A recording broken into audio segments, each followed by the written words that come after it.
Bom dia, seja bem-vindo para essa aula. Nós temos uma jornada bastante intensa, com um volume significativo de material. Por isso eu agradeço pela sua presença aqui, que seja um tempo efetivo para cada um de nós e que o próprio Deus nos ajude a entender um pouco daquilo que vai ser comunicado aqui, ao mesmo tempo aplicar essas verdades na vivência de cada um de nós. Baixe um pouco a sua cabeça, silencie um pouco o seu coração e vamos rogar a Deus que nos ajude nesse momento. Senhor, nós reconhecemos a Tua palavra como sendo regra de fé e prática para cada um de nós. E reconhecemos ainda, ó Deus, que mediante a misericórdia e graça do Senhor, o Senhor nos trouxe aqui nessa manhã e tem a intenção de comunicar a nós verdades da Tua palavra. Por isso, permita, ó Deus, que em nossos corações e a nossa mente possa estar focada naquilo que o Senhor tem a mostrar para cada um de nós. Que o Senhor nos oriente, nos conduza, ó Deus, que todas as coisas que foram ditas aqui possam ser, de alguma forma, úteis para cada um de nós. Sabemos, ó Deus, que a comunicação é algo extremamente importante na nossa jornada, na nossa interação com as pessoas, e é por isso que nós pedimos que o Senhor nos ajude a nos comunicarmos de modo não violento a Deus, mas trazendo à tona a promoção da paz, ao qual o Senhor um dia estabeleceu em nosso coração. Porque o Evangelho trouxe paz aos nossos corações. E muitas vezes nós não temos competência para levar essa paz além de nós. Por isso, concede a nós ferramentas úteis, capazes, ó Deus, de processar essa paz existente no nosso coração para dentro dos nossos relacionamentos também. Nos abençoa, orienta-nos. É a minha oração, pedindo também pelas demais salas de escola bíblica, que o Senhor abençoe cada professor, cada aluno e que a graça do Senhor nos acompanhe. Em nome de Jesus. Amém, Deus. Muito bem, sou Gilvair, estou aqui na Fonte já há 8 anos, ministramos esse curso em 2021, não sei se alguém que está aqui já participou, mas é a segunda vez que nós ministramos esse curso. Os materiais que eu vou estar utilizando o livro de Provérbios, esse texto de comunicação não violenta do Marshall Rosenberg, que é o criador desse sistema. Também um outro livrinho lá de Tiago, introdução e comentário. E também o filtro solar, que fala sobre Eclesiastes, que tem algumas informações ali bastante interessantes, né? Gostaria de deixar com você também esse outro livrinho aqui, tem na livraria, tá? Elogios que edificam. Bem interessante esse material.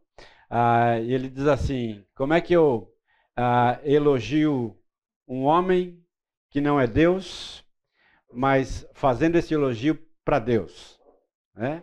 É bem interessante a tese dele, e se você puder adquiri-lo, vai ser bem interessante aí para a sua edificação também. Tá?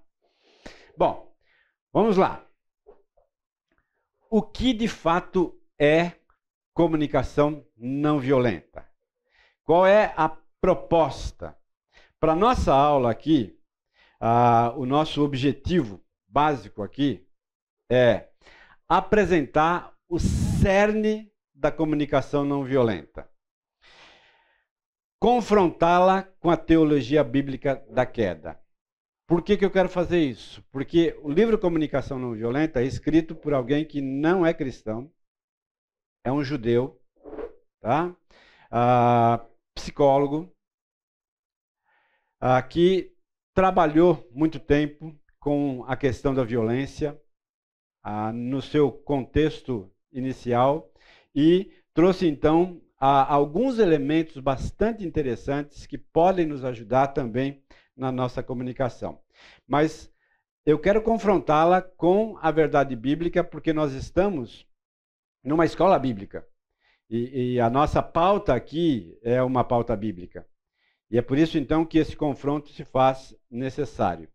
Descrever os 4 componentes da comunicação não violenta, 4 pilares que ele trabalha, e propor uma trajetória de comunicação que contemple os 4 pilares da comunicação não violenta, à luz do que a Bíblia descreve sobre comunicação pacífica e eficaz, que nos leve a sermos verdadeiros promotores da paz entre os homens.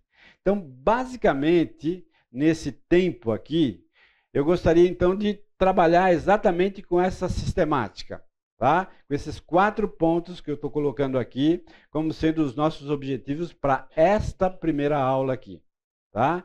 Para que você entenda, então, exatamente o contexto.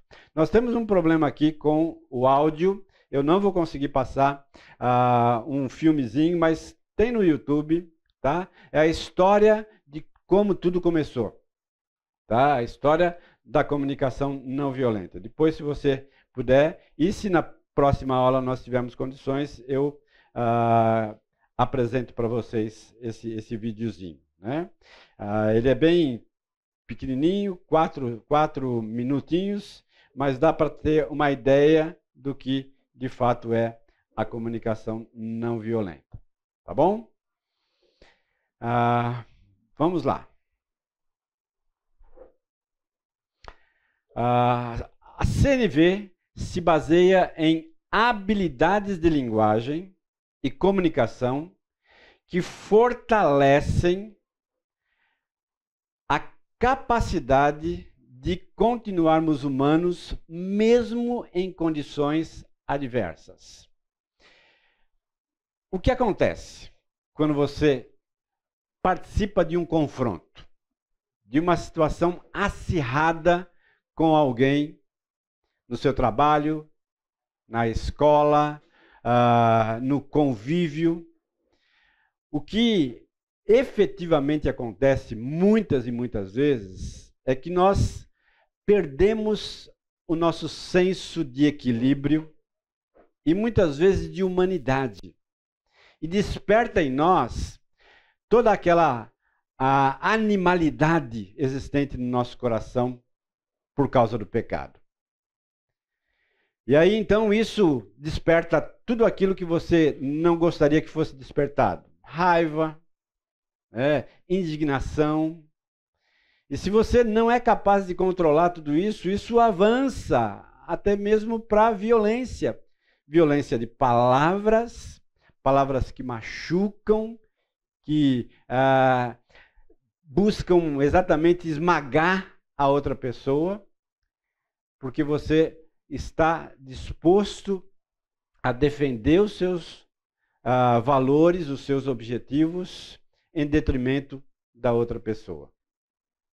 Então, essa capacidade, essa habilidade de linguagem, de comunicação, para fortalecer essa condição de você continuar sendo cristão no meio não cristão, com a capacidade de equilibrar-se a si mesmo, ou de permitir que o Espírito Santo dê a você a serenidade necessária para que você não saia do salto, como a gente diz.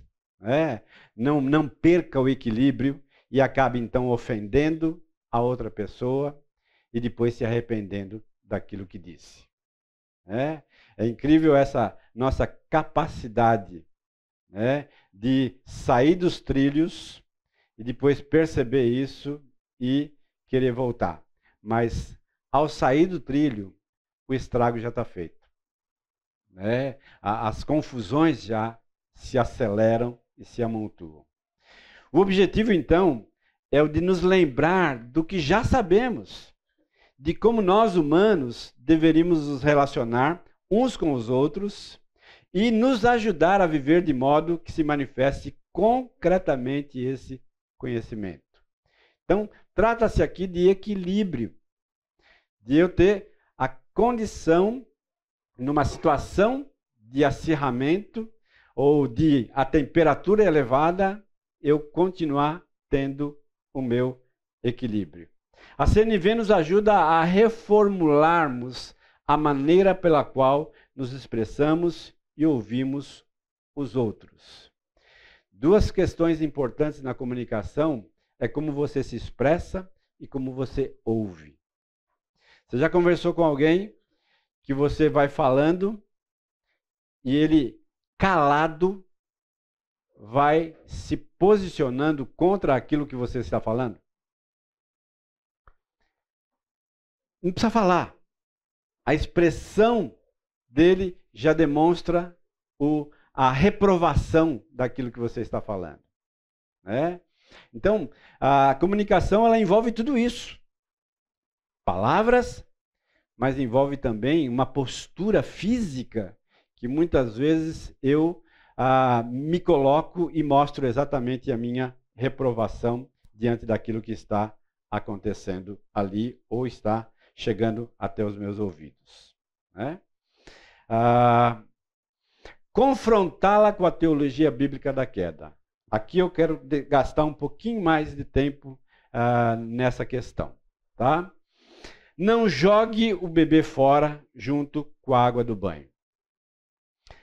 Essa expressão ela foi adotada pelo senso comum com o significado de que você não deve rejeitar uma coisa boa devido à contaminação ou sujeira que encontra no seu entorno, né? Algumas pessoas olham para a comunicação não violenta e dizem assim, isso aqui não presta para nada, né?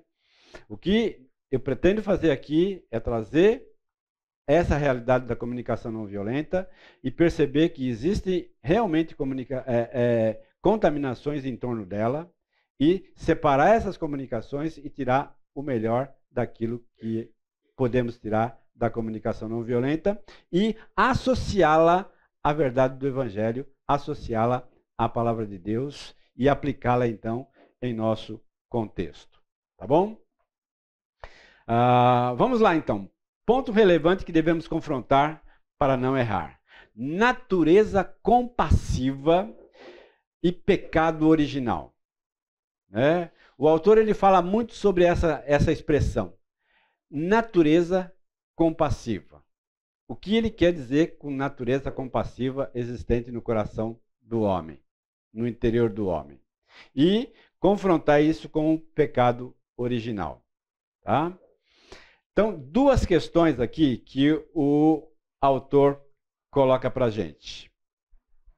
O que acontece que nos desliga da nossa natureza compassiva, levando-nos a nos comportar de maneira violenta e baseada na exploração das outras pessoas?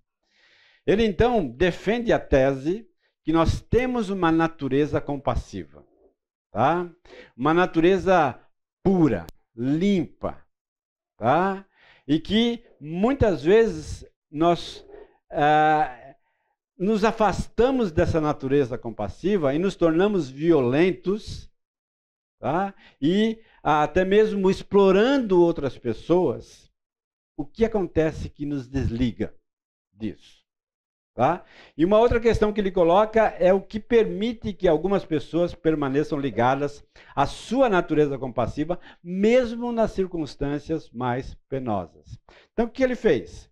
Ele olhou um grupo de pessoas que saíam desse estado de tranquilidade e de pacifismo diante de uma situação de opressão e olhou um outro grupo de pessoas que permaneciam ainda tranquilas, em paz, mesmo em meio a uma situação de conflito. E aí ele ficou curioso. Por que isso aqui acontece? Por que algumas pessoas são capazes de lidar com o confronto sem violência e porque outras pessoas não são capazes de fazer isso. Tá? E aí, então, ele trouxe à tona essas questões. Tá? Definição dos termos aqui. Tá? O que ele quer dizer com natureza compassiva? Tá? No livro Comunicação Não Violenta, de Marshall, ele usa a mesma ideia de Gandhi. Tá? Denominam essa abordagem, comunicação não violenta, usando o termo não violência, na mesma acepção que lhe atribui Gandhi, referindo-se a nosso estado compassivo natural, quando a violência houver se afastado do coração do homem. Isso aqui é um problema. Isso aqui é um grande problema. E que precisamos trabalhar. Precisamos entender exatamente isso aqui. Tá?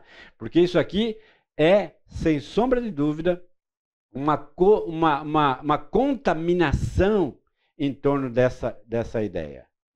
Porque ele parte do princípio de que o homem é bom por natureza, tá? E essa bondade que ele tem lá precisa ser melhor trabalhada para que ela então se expresse no cotidiano. E nós entendemos exatamente aquilo que a palavra de Deus entende em relação a isso. Tá? Então segura um pouquinho aí. Tá? Natureza compassiva, violência.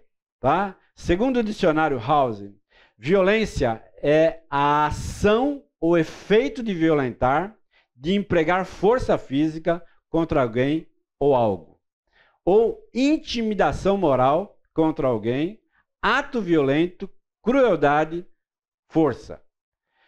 No aspecto jurídico, o mesmo dicionário define o termo como constrangimento físico ou moral exercido sobre alguém para obrigá-lo a submeter-se à vontade de outrem.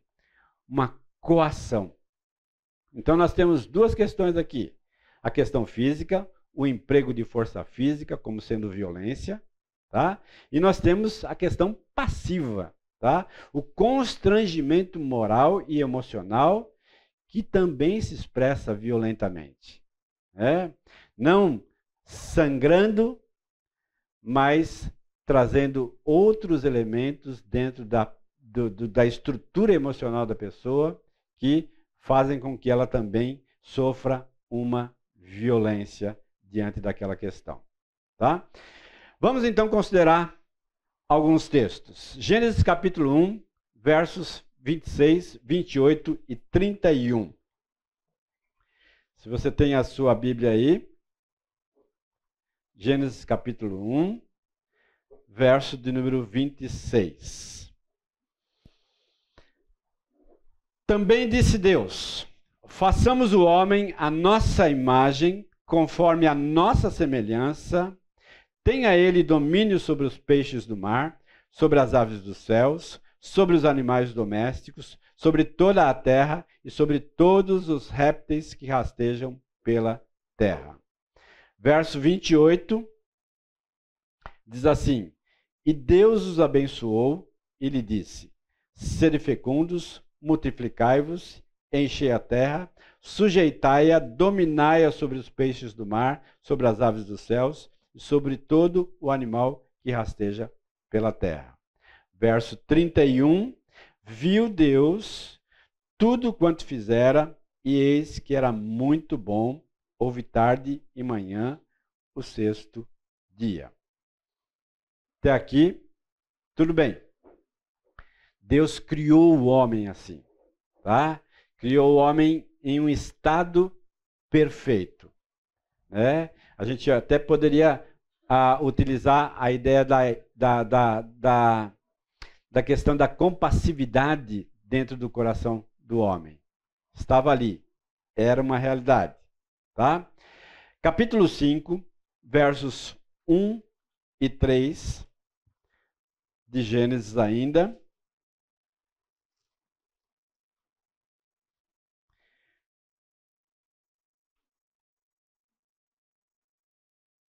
Este é o livro da genealogia de Adão, no dia em que Deus criou o homem, à semelhança de Deus o fez.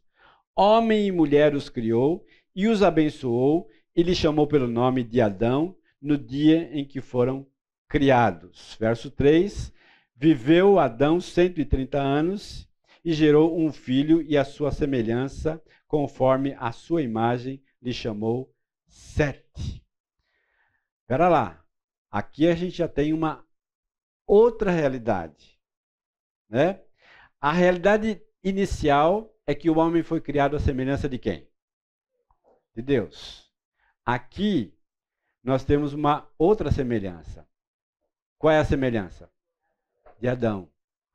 Só que entre os versos iniciais e o capítulo 5, nós temos o famigerado capítulo 3.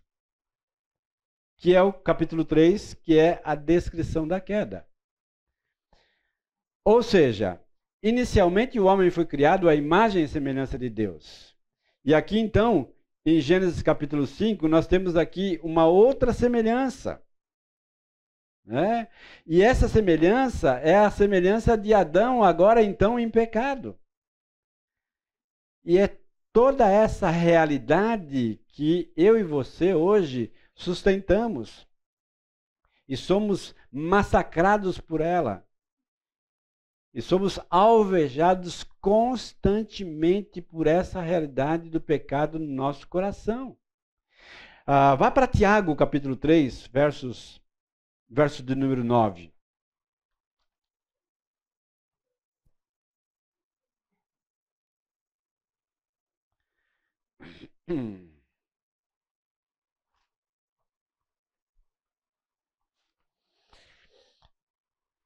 Tiago 3, verso 9 diz assim: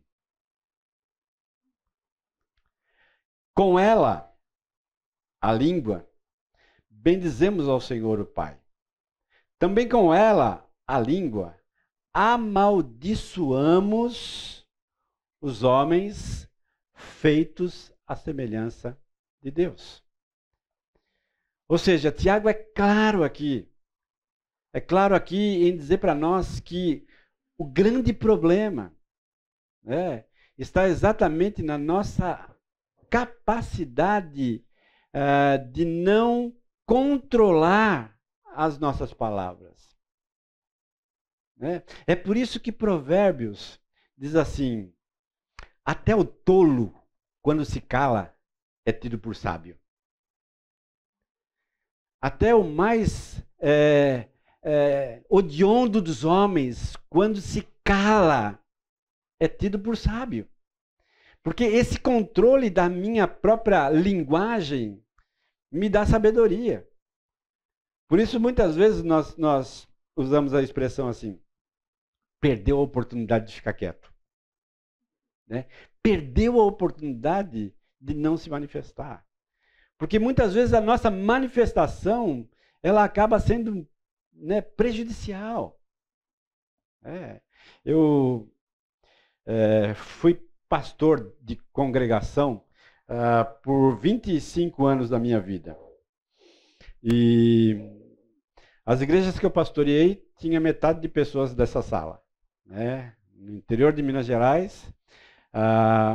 Mas a gente percebia o seguinte, que na liderança da igreja, quando você tinha um homem ou uma mulher que se calava a maior tempo da reunião, principalmente em questões de conflito,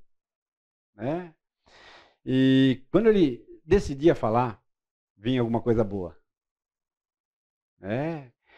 Porque ele se calava durante um tempo, mas quando ele se manifestava corretamente, se manifestava adequadamente, fazendo ali uma introdução muito competente daquilo que estava acontecendo ali.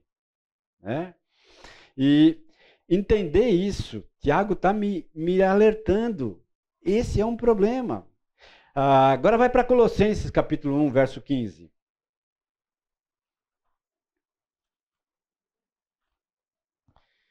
Colossenses 1, 15. Diz assim: este é a imagem do Deus invisível, o primogênito de toda a criação. Falando então de Cristo como sendo o nosso modelo. Eu preciso me espelhar em Cristo e na comunicação de Cristo, de como Cristo se comunicou. Em situações de conflito, com sabedoria, sem violência, mas colocando os pingos nos is adequadamente. Tá? As expressões que eu coloquei aqui, né? O ser humano criado à imagem de Deus era perfeitamente bom, mas o pecado causou danos à imagem de Deus nesta pessoa, nesse ser humano, manchando-a e contaminando-a. E esta contaminação da imagem de Deus é a herança terrível com a qual todos temos que lidar. Eu e você recebemos essa herança e precisamos lidar com ela. E nós não temos competência de fazê-lo, a não ser por meio do Evangelho de Cristo nas nossas vidas. E essa é a grande mensagem do Evangelho. Assim como em Adão todos morreram, assim também todos serão vivificados em Cristo. Ou seja, é apenas então somente através de Cristo que eu sou capaz de lidar com a minha própria violência, a violência instalada no meu coração pelo pecado. Então, respondendo lá a pergunta, né? Respostas bíblicas para o que liga e o que desliga o ser humano da sua natureza compassiva. Então, o ser humano está desligado da sua natureza compassiva. O que nos desligou dessa natureza? O pecado. Eu e você não estamos mais ligados a essa natureza compassiva. Ela é uma realidade. E essa realidade me tornou aquilo que eu sou hoje e aquilo que eu enfrento hoje, tá? Em função dessa realidade. Ele vos deu vida, estando vós mortos nos vossos delitos e pecados.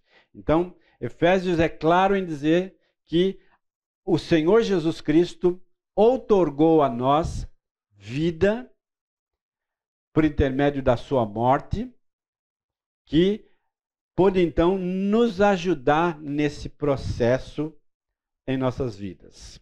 Deus é o único capaz de ligar o homem e fez isso em Cristo na cruz do Calvário. Mas Deus, sendo rico em misericórdia, por causa do grande amor com que nos amou, é o que diz lá Efésios 2, 4 e 7. E fez isso sem mérito algum do homem. Isto é dom de Deus, graça de Deus. Efésios 2, 8 e 9. Então, em Cristo, somos capacitados para boas obras.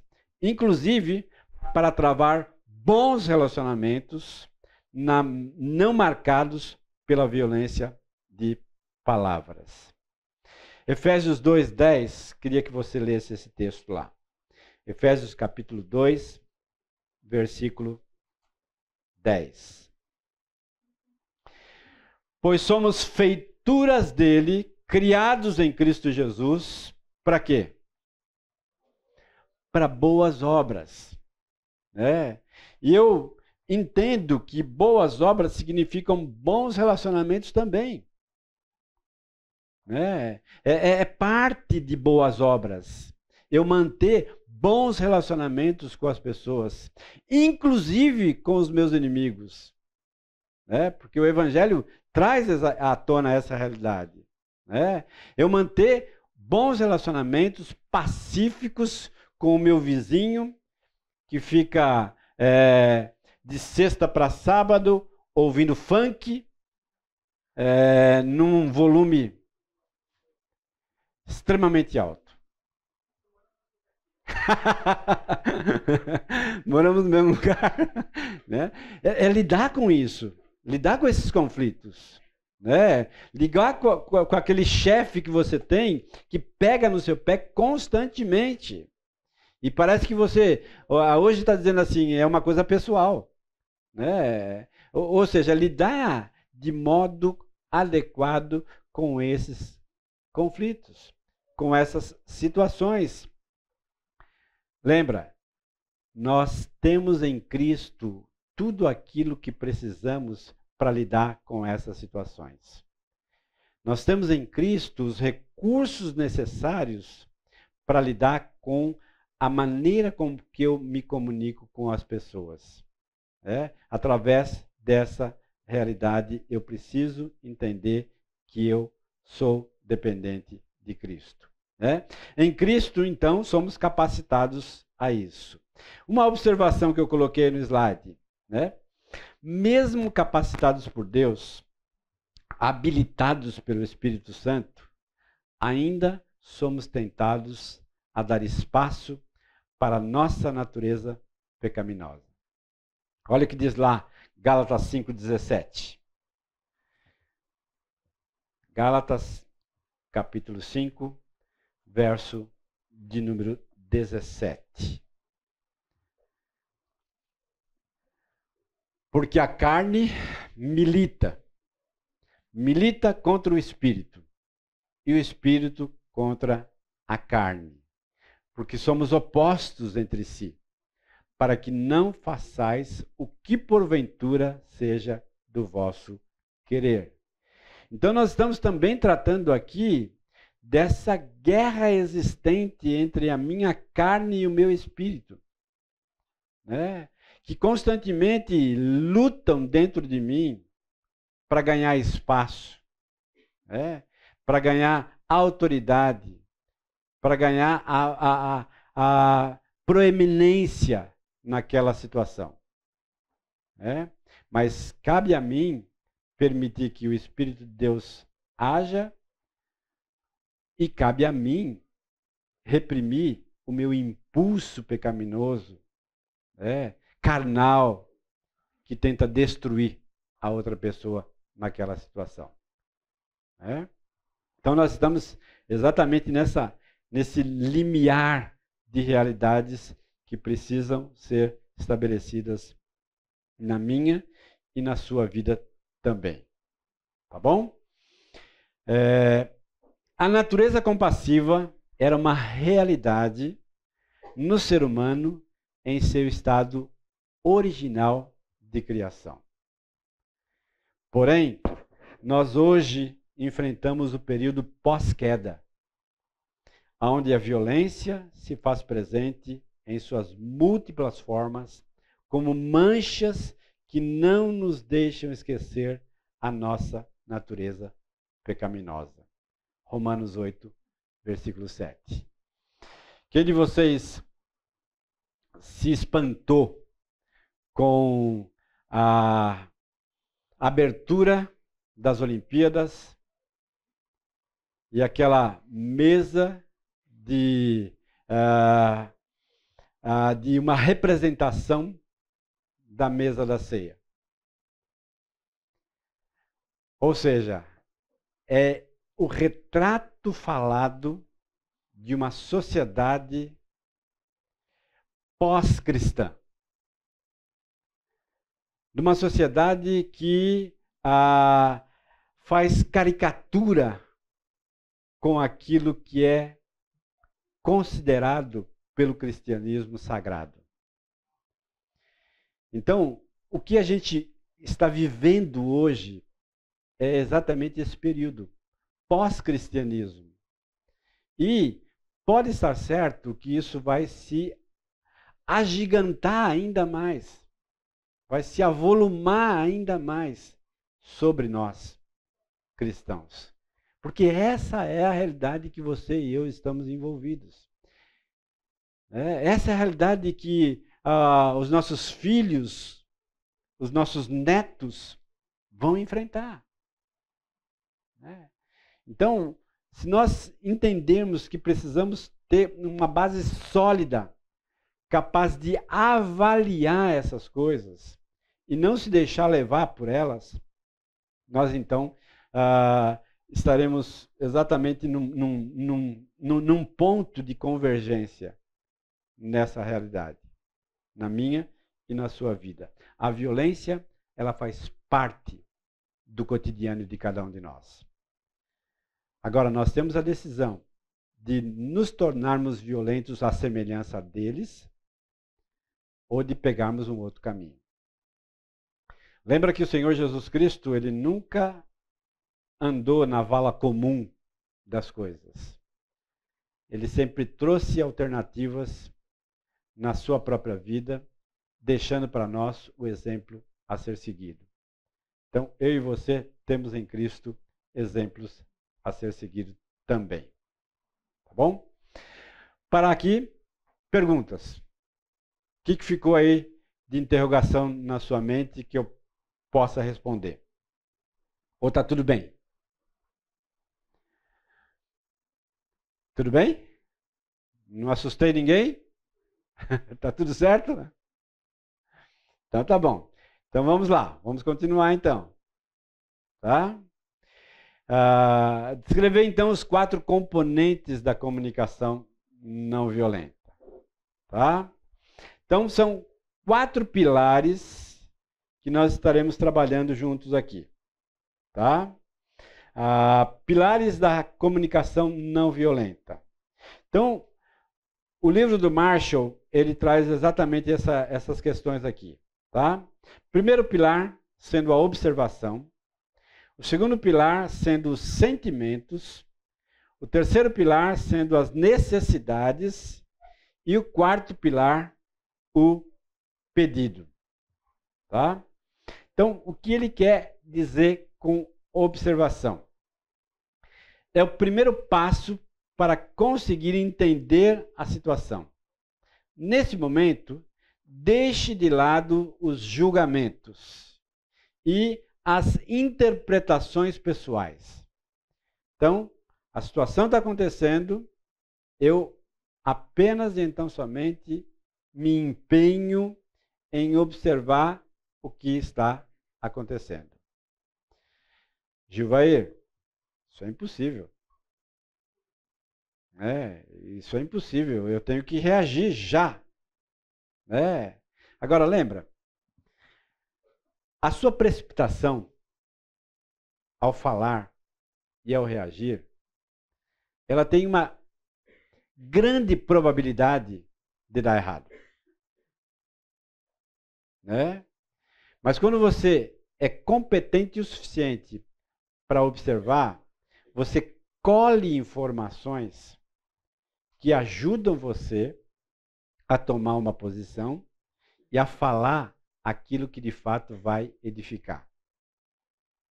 É incrível a capacidade que nós temos de, numa situação conflituosa, colocar mais lenha na fogueira.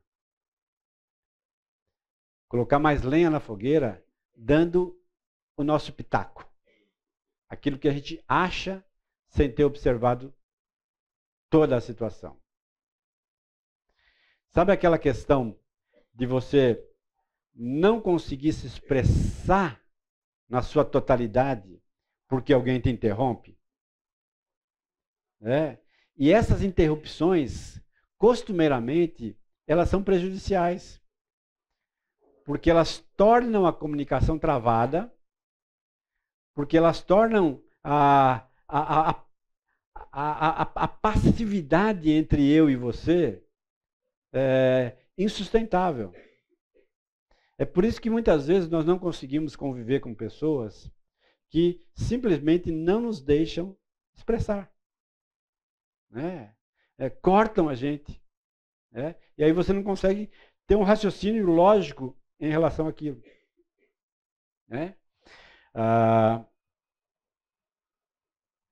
Vamos para o intervalo, depois eu falo.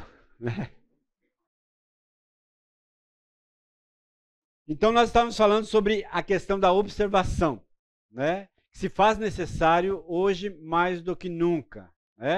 Um irmão aqui, falando agora no café, dizendo que a velocidade de informação que nós temos por meios digitais, ela acaba acelerando ainda mais a ausência de observação. e um apelo à nossa reação àquilo que está chegando a nós de forma muito rápida e deixando então de observar corretamente aquilo que está acontecendo, causando mais problemas ainda, né? Então, essa é uma realidade que você e eu estamos enfrentando e estamos lidando também com essa questão, né? O segundo passo aí, o segundo pilar da comunicação não violenta é você ter a capacidade de mapear os sentimentos provocados pela situação. Primeiro, mapear os meus sentimentos em relação à situação, né? Como é que eu me sinto diante daquilo que eu estou ouvindo. Então, ter a serenidade para poder avaliar exatamente os sentimentos que estão sendo brotados diante daquela situação. Por exemplo, um conflito marido e mulher. E aí ela diz uma coisa para você e você se ofende com aquilo, mas você então reage em cima da ofensa e não do conteúdo que está sendo dito. E essa reação, ela tende a crescer ainda mais, porque é um ping-pong, né? Quando você recebe, você devolve, a outra pessoa recebe e devolve com maior intensidade ainda, né? E se você não for capaz de mapear corretamente isso, você então acelera ainda mais o conflito e se torna ainda mais difícil de solucionar, né? E aí ele continua aqui, né? Sentimentos tais como raiva, tristeza. Então, nomear isso, né? Dá nome àquilo que você está sentindo diante daquela situação. Eu estou constrangido com isso. Eu estou envergonhado com essa situação. Eu estou magoado com essa situação. Então, entender que é uma realidade minha, né? E eu sou responsável por ela.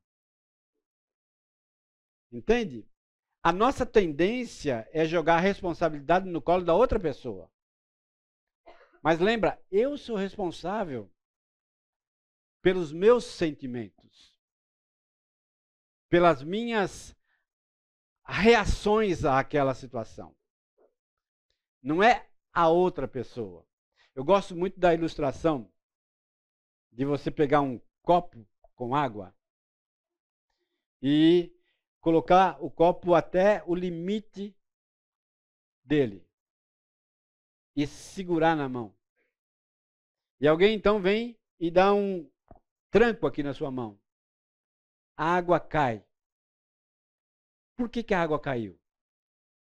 A resposta comum é porque alguém deu um tranco. Mas, na verdade, não é essa a resposta. A água caiu porque estava dentro do copo. Essa é a questão. O pecado está dentro de mim. Aquele despertar do solavanco só fez sair aquilo que já estava lá dentro. Essa é a realidade. A minha natureza pecaminosa está constantemente militando contra mim, como nós lemos em Gálatas. E essa realidade, então, precisa ser tratada comigo mesmo. Eu sou responsável em não permitir que o pecado se estabeleça naquele conflito. Eu sou o responsável por isso, não a outra pessoa. A outra pessoa tem a responsabilidade dela. Eu tenho a minha. E preciso gerenciar corretamente essa questão. Necessidades. Sobre a necessidade, atente-se em quais requerimentos essas emoções despertam em você. Ou seja, a situação aconteceu eu não observei corretamente, os sentimentos eles brotaram, eu então tenho a tendência de colocar esses sentimentos no colo da outra pessoa e não de assumir as minhas responsabilidades, e fico então cobrando a pessoa de uma necessidade que é minha, né? De uma necessidade que é minha, pessoal. Né? Pois não. Agora é para aumentar? Vamos lá. Me ajudem aqui, por favor. Né? Vamos aumentar. Né?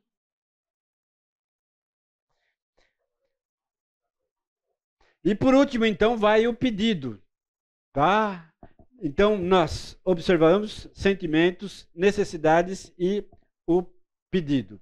Por último, vem o pedido.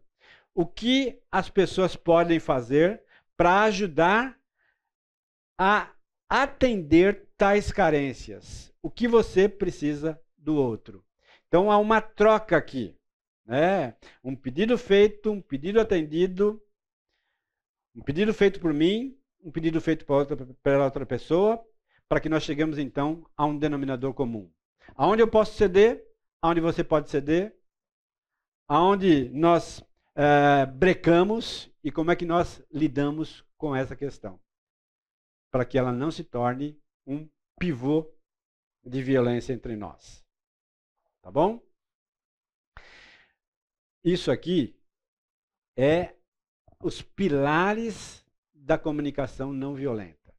Tá? O que nós vamos fazer daqui para frente é destrinchar cada um deles em seus detalhes, confrontando com as verdades da palavra de Deus. Tá? Então, uma outra proposta nossa aqui, para essa aula, é propor então uma trajetória de comunicação que contemple esses 4 pilares da CNV, à luz do que a Bíblia descreve sobre comunicação pacífica e eficaz, que nos leve a sermos verdadeiros promotores da paz entre os homens. Tá? Em uma definição bastante simples da palavra trajetória, tá? É o percurso realizado por um determinado indivíduo com base em um sistema de coordenadas pré-definidos. Ou seja, eu preciso ter um sistema de coordenada pré-definido para chegar aonde eu quero chegar. Tá? Sendo assim, eu estou propondo aqui, tá, um sistema de coordenado, definindo então esse sistema. Primeiro, observar como Jesus nos ensinou a fazer. Vamos lá em Efésios capítulo 5. Efésios 5, versos 1 e 2.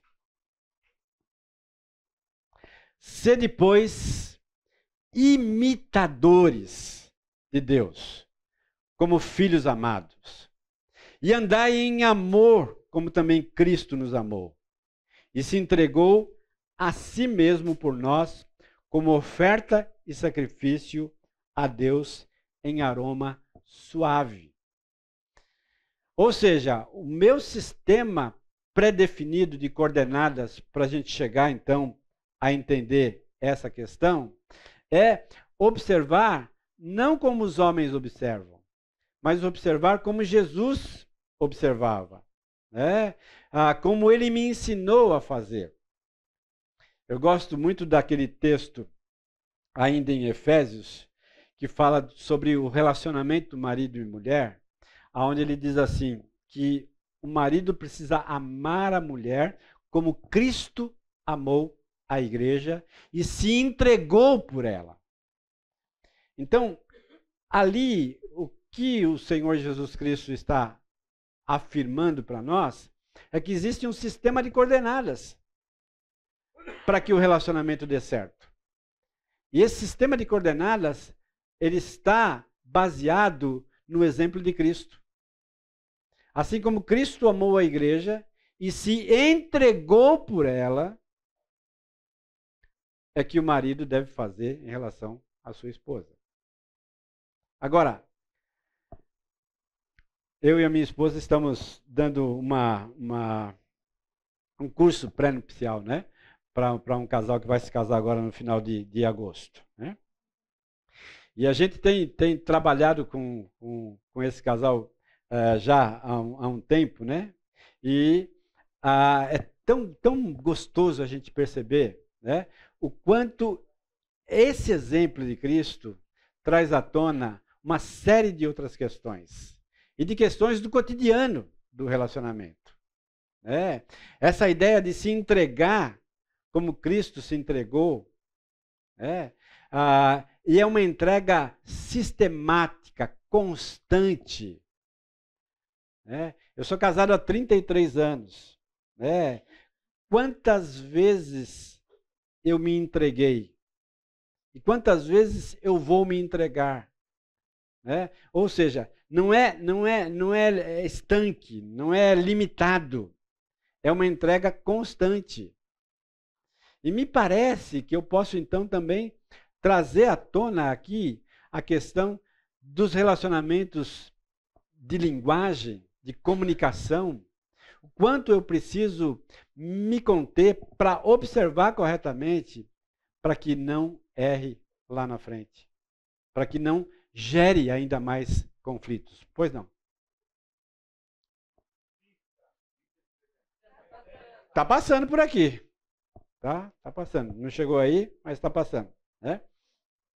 Muito bem. Número 2. Assumir responsabilidade pelos próprios sentimentos. Aquilo que eu já mencionei aqui. Né? Eu não posso me esquivar da minha própria responsabilidade. Eu sou responsável pelas minhas palavras, pelos meus sentimentos, de como eu expresso, de como eu me contenho.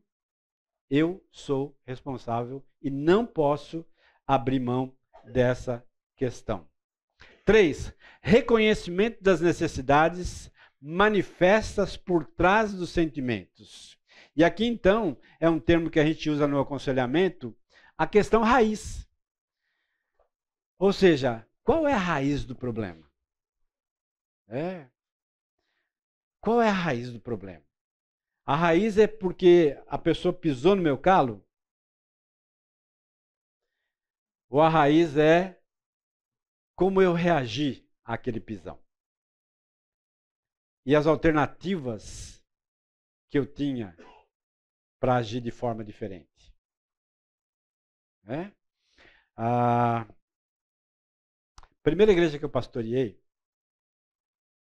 tinha 15 pessoas que vinha de um conflito com o pastor anterior.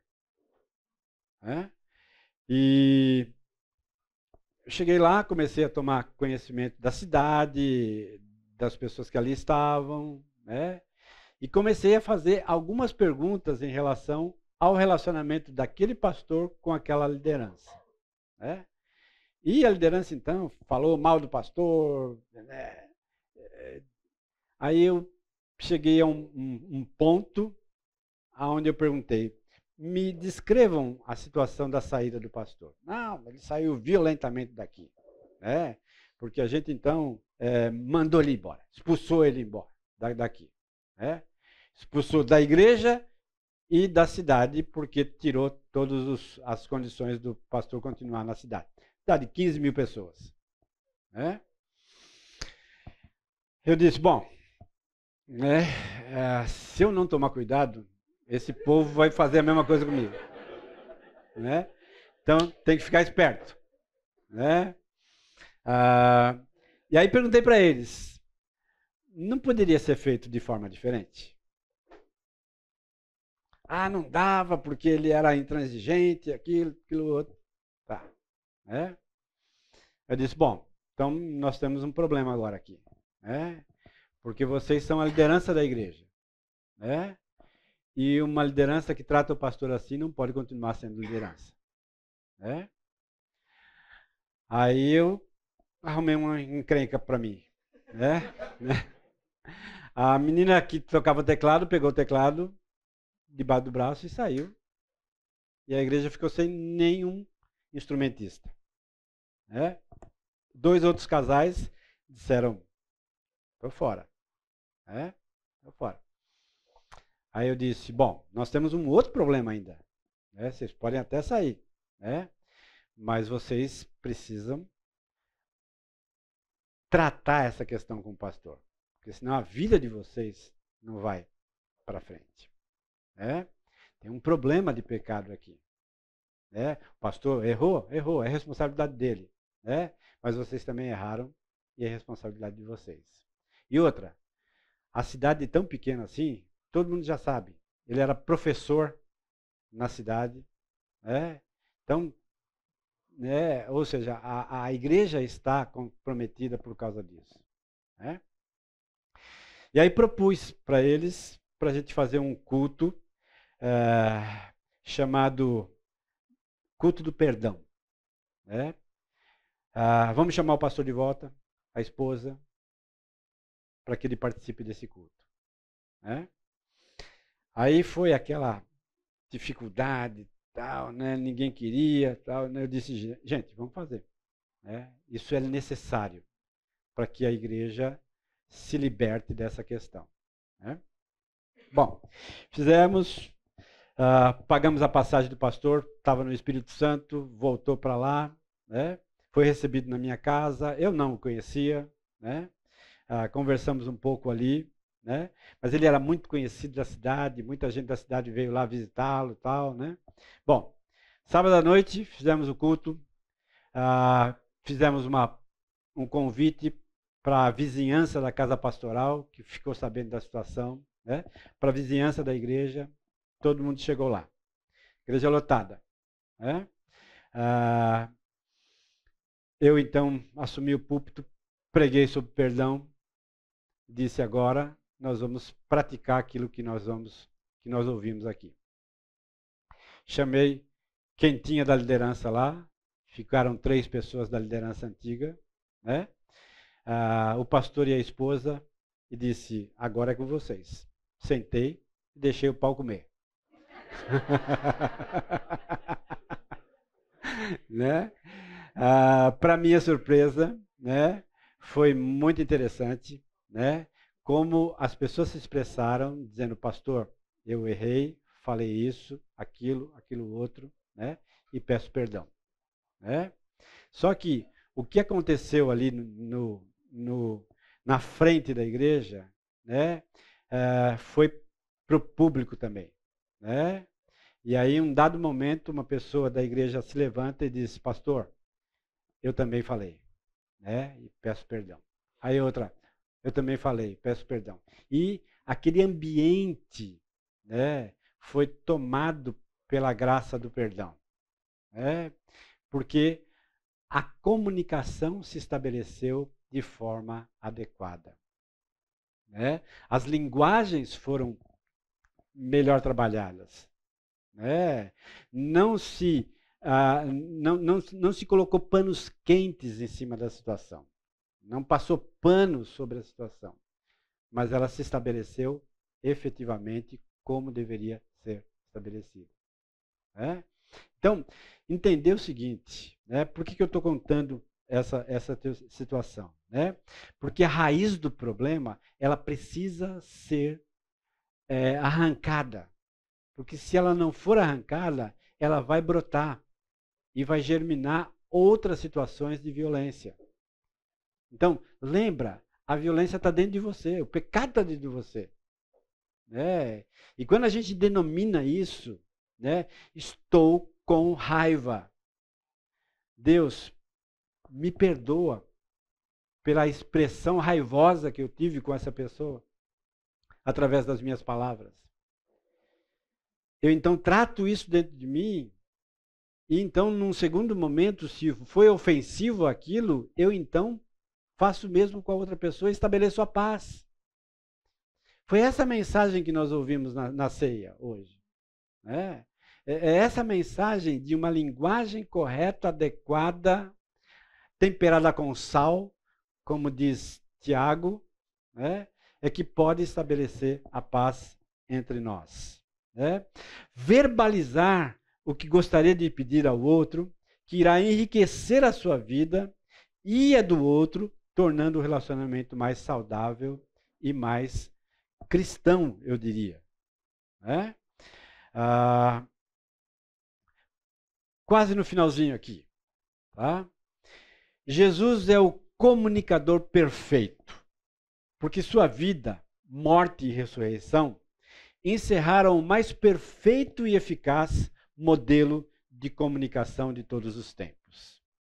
Ou seja, se você olhar a trajetória de Jesus, como nós olhamos na exposição de Lucas, né, você percebe claramente, né, o comunicador perfeito que Jesus foi, como a sua morte comunicou, como a sua ressurreição comunicou ainda mais, tá? E como foi eficaz essa comunicação, porque atingiu o propósito. Qual era o propósito? Resgatar o homem. Qual era o propósito? Trazer o homem de volta, religar a relação que foi quebrada por causa do pecado. E foi tão assertivo, porque em todas as fases foi comunicado adequadamente. Porque muitas vezes as pessoas ficam na igreja durante muito tempo sem se converter a Cristo. Porque de alguma maneira a comunicação do evangelho não está sendo eficaz, não está sendo adequada àquele coração, àquela pessoa. Então, a vida de Jesus, ela mostra exatamente essa perfeição. Em todos os estágios, a comunicação foi bem feita. E o objetivo, então, foi estabelecido. Jesus é o sacramento do encontro entre Deus e a humanidade. É o Deus conosco. Entender isto, que a partir de Jesus, eu consigo ser um melhor comunicador, eu consigo ser um pacifista dentro da minha própria casa, eu consigo lidar com as minhas palavras de forma adequada. Jesus não revelou um conjunto de verdades abstratas. Sua comunicação foi interpessoal, plena e, ao mesmo tempo, informativa e provocativa.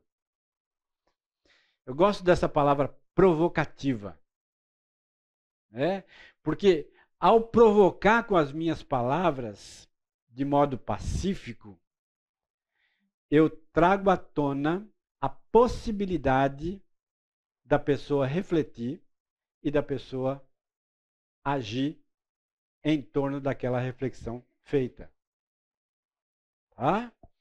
Jesus não é aquele que fala palavras sublimes ou mensagens bonitas sobre Deus. Ele é a própria mensagem encarnada. Ele é. O próprio Jesus é a mensagem encarnada. Em Jesus, o pensamento divino é decodificado ao nível do entendimento humano. Então, a partir de Jesus, eu posso me comunicar de forma não violenta. Para a gente encerrar aqui, a natureza do pecado é a de desumanizar a humanidade. A natureza do pecado é a de desumanizar a humanidade. O pecado tira a humanidade do ser humano. O pecado destrói o pouco daquilo que ainda resta dentro de nós. O ser humano é criatura e dependente de Deus. E somente no seu relacionamento com Deus, ele encontra a sua verdadeira humanidade. A partir do meu relacionamento com Cristo, esse resgate é feito. É a partir dele que eu posso resgatar a minha própria vida. Provérbios tem um texto que eu gosto bastante, que diz assim: palavras agradáveis são como favo de mel, boas para a alma e medicina para o corpo. Então, uma palavra agradável que eu ouço é boa para minha alma e é saúde para o meu corpo. Agora, o que é uma palavra agradável? Não do meu ponto de vista, não do ponto de vista da outra pessoa, mas do ponto de vista de Deus. Essa é a grande questão. É eu expressar palavras agradáveis do ponto de vista de Deus e não do meu ponto de vista. Porque eu posso dizer para você assim: olha, você está elegante hoje. A palavra agradável, do meu ponto de vista. É? Agora, qual seria uma palavra agradável do ponto de vista de Deus? É? Eu quero valorizar você, dizendo a você o seguinte, que Deus ama você de tal forma que tornou o seu coração sensível a uma necessidade alheia ao qual você foi capaz de suprir. Esta é uma palavra que é agradável do ponto de vista de Deus. Porque você tem valorizado um feito correto, um feito bom, um feito benéfico, que a pessoa realizou por intermédio de um constrangimento do próprio Deus na vida dela. Então, talvez o desafio para você nesse dia seja expressar uma palavra agradável do ponto de vista de Deus, para uma outra pessoa aí fora. A hora que você sair daqui, encontre alguém e compartilhe uma palavra agradável com essa pessoa, tá? Do ponto de vista de Deus. A partir daquilo que você aprendeu aqui nessa manhã. Quero orar com vocês. E eu quero deixar um tempo um pouquinho mais extenso, de 1 minuto, 2 minutos, para que você possa escolher uma pessoa nessa manhã para compartilhar uma palavra agradável, como sendo um favo de mel, como Provérbios diz. Palavras agradáveis são como favo de mel. Boas para a alma, medicina para o corpo.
Senhor, todos nós estamos debaixo do mesmo jugo.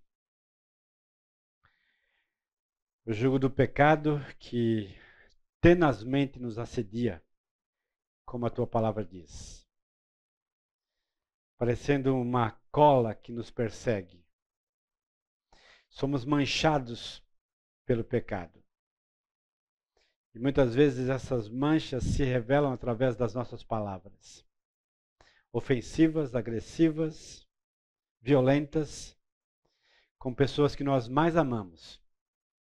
Muitas vezes se expressam de forma violenta, desagradando o Senhor e ao mesmo tempo entristecendo o teu espírito em nossas vidas. Por isso, diante do Senhor, nessa manhã, nós rogamos que o Senhor mesmo nos ajude a termos a capacidade de enxergarmos o potencial destrutivo que a nossa língua tem de destruir as pessoas com as nossas palavras. Mas ao mesmo tempo que possamos também, ó Deus, olhar o potencial benéfico, curador que as palavras têm quando usadas adequadamente do ponto de vista do Senhor para estabelecer a paz entre os relacionamentos. Que o Senhor, ao longo deste curso, nos conceda ferramentas capazes, ó Deus, de nos auxiliar, de nos ajudar a sermos pacificadores dentro da nossa própria casa, pacificadores no trabalho, pacificadores na igreja, pacificadores no relacionamento interpessoal, pacificadores como maridos ou esposas, como filhos ou pais, pacificadores como sendo uma marca registrada daquele que se encontrou com Cristo, daquele que foi lavado pelo sangue do Cordeiro. Ajuda-nos, ó Deus, ajuda-nos a controlarmos o ímpeto do nosso coração, para que o teu nome seja exaltado nas nossas vidas, exaltado também através das nossas vidas. Leva-nos agora, Deus, para os nossos lares. Que possamos ter uma tarde de domingo na presença do Senhor, em companhia dos nossos familiares, que seja um tempo agradável. Oramos assim, em nome de Jesus. Amém.